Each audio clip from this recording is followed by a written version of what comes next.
la part de Dieu. Alors, il y a ce côté-là, donc un homme qui a des connaissances, qui a un certain talent, qui a la compétence de remplir cette mission. Est-ce qu'il y a d'autres éléments? Parce que quand il parle, tu voulais Mais ajouter on quelque sent chose? que c'est un homme qui a fait une expérience Ah, avec voilà. Dieu. Hein, on sent qu'il est convaincu de ce qu'il enseigne, on sent qu'il est... C'est pas juste une leçon qu'il a apprise comme ça. Voilà, c'est pas un récit, c'est quelque chose qu'il a vécu. C'est un vécu Voilà. profond. Et dans ce que ça porte vis-à-vis de Évidemment, évidemment. Hein, il parle en fait de quelque chose qu'il connaît de l'intérieur parce qu'il l'a vécu, Voilà. et que pour lui ça a été bon, ça a transformé sa vie positivement. Comme c'est un homme transformé, Oui. on connaît aussi son passé. Je veux dire, Ah bah oui. à l'époque. Hein. Donc on est aussi intéressé pour écouter cet homme, parce que quand on va écouter quelqu'un qui vivait d'une certaine façon, puis qui maintenant vit d'une autre façon, et qui parle de cette nouvelle façon de vivre par rapport à son passé, c'est des choses qui nous interpellent. On est à l'écoute, parce qu'on dit, chez ces gens-là, il y a eu une transformation. Et pour Paul, on la sent, sa transformation, elle est au quotidien dans son vécu. Et je pense que le message de bonne nouvelle, l'espérance qu'il propose à ce monde du 1er siècle, ils n'étaient pas nombreux, hein, ils n'avaient pas la télé, ils n'avaient pas la radio. Mais oui. Pourtant, ils ont convaincu des milliers de personnes. C'est sûr. Donc, C'est sûr. Maintenant, pourquoi est-ce qu'il appelle ce message un mystère? Oui, c'est ça, le mystère. Comment vous comprenez ce mot? Pourquoi donc en parler comme si c'était un mystère? Il me semble qu'il fait peut-être allusion à certaines prophéties, à certains textes difficiles à comprendre, et qui, au travers de la venue et de la résurrection de Jésus, se dévoilent, qu'on arrive à mieux comprendre. Et maintenant, ce message de libération, d'amour et de transformation de l'être humain pour être à nouveau près du Père, est accessible à tous. Et que ces prophéties qui annonçaient Jésus, qui annonçaient comme celui qui allait véritablement nous redonner vie, en quelque sorte, eh bien ça y est. Et ce message-là, en quelque sorte, il est accessible à tout le monde. Ok, donc en quelque sorte, tu es en train de nous dire, les prophètes de l'Ancien Testament avaient un message sur le Messie qui devait venir. Mais tant que le Messie n'était pas là, ça restait mystérieux, difficile à comprendre. Maintenant que Jésus est là, maintenant que Jésus est venu, qu'il est mort, qu'il est ressuscité, et que quelqu'un comme lui a compris ça, alors ce mystère est dévoilé. Hein? Oui. Tout à l'heure, je parlais donc de la culture de Paul et de sa facilité. Mais par opposition, on va prendre les autres apôtres, par exemple Pierre, qui était pécheur, qui n'avait aucune instruction pratiquement. Par contre, lorsqu'il va se mettre à parler et à prêcher, mais de quelle université sort-il? Mais je ne comprends pas. Oui. Et qu'est-ce qui s'est passé? C'est le Saint-Esprit. Et je crois que Paul a fait cette expérience du Saint-Esprit, et c'est ce qui va lui donner sa force, transporté par le Saint-Esprit.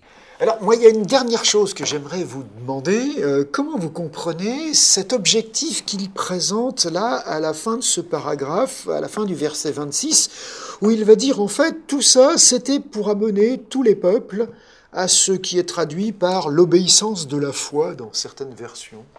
Ça veut dire quoi, ça, l'obéissance de la foi, pour vous? Hein? Est-ce que la foi nous rend obéissants? Est-ce que la foi nous rend obéissants? Est-ce que c'est pas plutôt une constance? Dieu veut dire, Paul, est-ce qu'il ne nous dit pas plutôt soyez dans la constance de la foi, c'est-à-dire continuez à tendre vers ce choix que vous faites chaque jour, de cette confiance et de ce regard vers Jésus-Christ pour qu'il puisse vous transformer. Est-ce que c'est pas soyez dans la constance du choix, choisissez-le quotidiennement, régulièrement? Oui, je pense qu'il y a de ça, mais en même temps, ça, on pourrait dire que c'est déjà contenu dans la foi, pour amener les peuples à la foi, point. Et cette foi-là, c'est vrai que c'est une foi qui est à renouveler, dans laquelle il faut entretenir.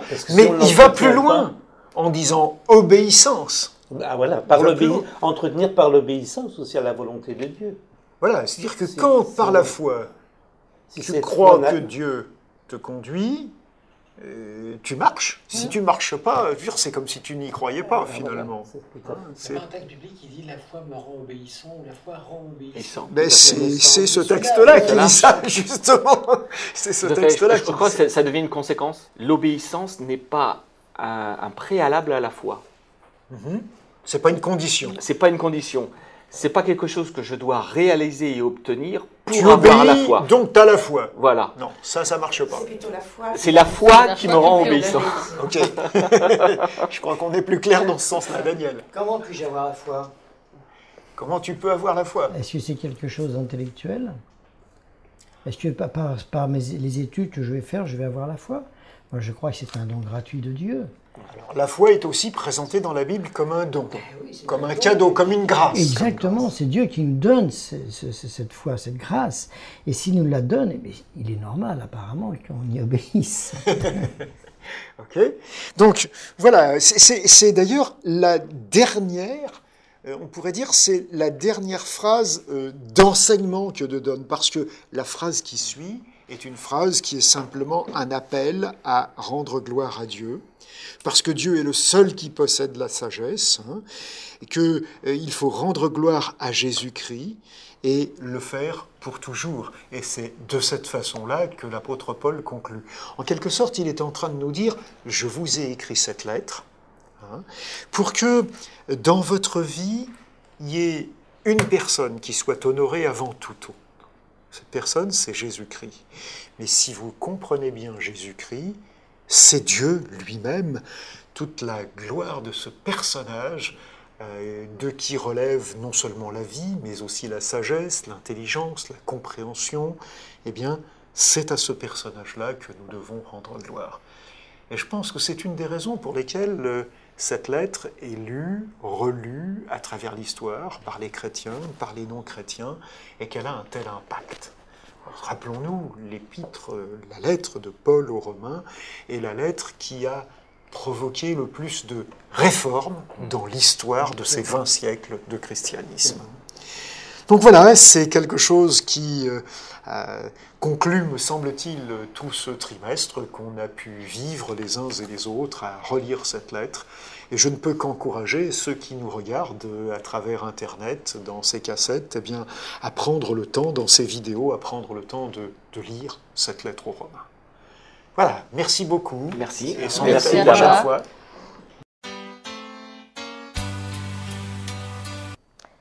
Nous voilà arrivés au terme donc de l'étude de l'épître de Paul aux Romains. Il nous a fait passer par différents sentiers pour découvrir la grâce par rapport à la loi. Quelle place qu'occupe dans la foi de chacun la grâce par rapport à la loi?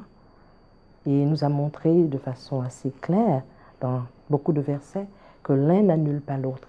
Nous avons cheminé avec lui pendant tout ce trimestre et nous avons terminé par un aspect pratique des choses, comment vivre la chrétienté. Il était important que les premiers chrétiens aient des instructions importantes afin donc de pouvoir installer l'Église. J'espère que vous avez été fortifiés et que votre foi s'est enrichie à l'étude donc de ce livre. Alors nous allons nous quitter. Nous allons nous retrouver pour un autre thème, d'autres sujets. Je vous souhaite une excellente semaine. Ne manquez pas de nous écrire. Nous sommes toujours très heureux de lire vos remarques, de lire vos argumentations aussi que vous partagez avec nous, de lire vos questionnements. Alors, à bientôt. Au revoir.